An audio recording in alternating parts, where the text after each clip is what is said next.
Mimi sio nabii, lakini kama una tabia zifuatazo, wewe ni mgonjwa wa presha mtarajiwa. Tabia ya kwanza ni matumizi ya chumvi nyingi kupita kiasi katika chakula. Kuna watu anapotumia chakula lazima aongeze chumvi. Chumvi iliyoko kwenye mboga ambao anatumia watu wengine, yeye kwake haitoshi. Upo kwenye hatari. Hasa wale wanaotumia chumvi ya mezani, chumvi mbichi. Matumizi ya chumvi kupita kiasi ni hatari sana kwa afya ya mwanadamu, kwa sababu chumvi ina tabia ya kuretain maji au kuhifadhi maji katika mishipa ya damu, hali ambayo inapelekea kuongeza shinikizo ambalo linaweza kusababisha presha ya damu kuweza kupanda. Kwa hiyo matumizi ya chumvi nyingi pamoja na kuongeza chumvi nyingi wakati wa chakula ni hatari sana. Kwa hiyo hiyo ni tabia ya kwanza. Tabia ya pili, tabia ya kutofanya mazoezi.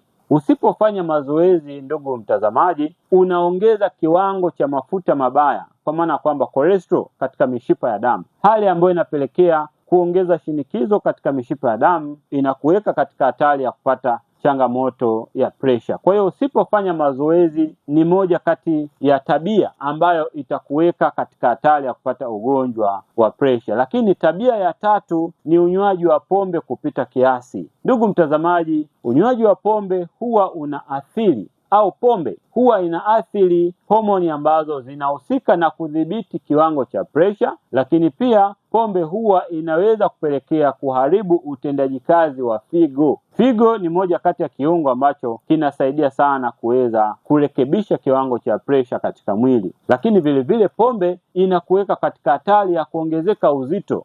Unapoongezeka uzito, basi unakuwa kwenye hatari zaidi ya kupata ugonjwa wa presha. Tabia ya nne ni uvutaji wa sigara. Katika sigara kuna sumu ambazo tunaziita nicotine. Nicotine ni kemikali ambayo huwa inasababisha mishipa ya damu kuweza kukaza. Mishipa ya damu inapokaza, manake kipenyo cha damu kinapungua, damu inakuwa inapita kwa shinikizo kubwa. Kwa hiyo uvutaji wa sigara ni tabia ambayo itakuweka katika hatari ya kupata ugonjwa wa presha. Tabia inayofuata ni kukaa na msongo wa mawazo kwa muda mrefu. Unapokuwa na msongo wa mawazo, huwa kuna homoni zinazalishwa, homoni ya cortisol pamoja na adrenaline. Homoni hizi huwa zinasababisha mishipa ya damu kukaza na kusababisha damu iweze kupita kwa mgandamizo mkubwa. Kwa hiyo hizi ni tabia ambazo ukiwa nazo, mtazamaji, upo kwenye hatari ya kupata ugonjwa wa presha. Pengine sasa tayari umeshapata changamoto hii ya presha.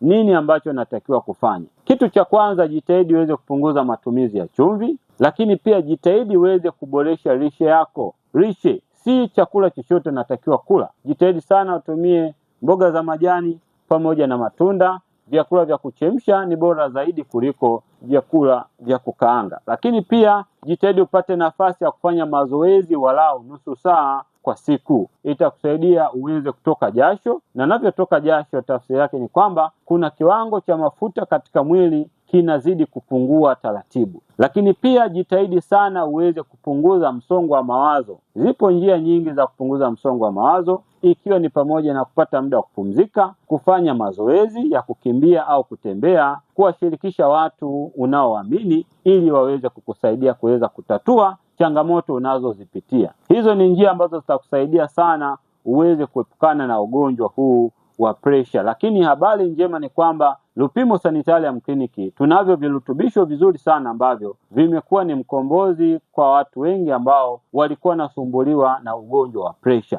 Kwa hiyo mbali na ushauri ambao tutakupatia kuhusiana na vyakula na mtindo wa maisha, vitu gani ambavyo natakiwa kufanya, tunakupatia virutubisho ambavyo vitakwenda kukusaidia wewe uweze kupona kabisa ugonjwa wa presha, na endapo utabadilisha mtindo wa maisha, basi ugonjwa wa presha utakuwa ni historia kwako. Karibu sana Lupimo Sanitarium Clinic kwa huduma bora na za kuaminika.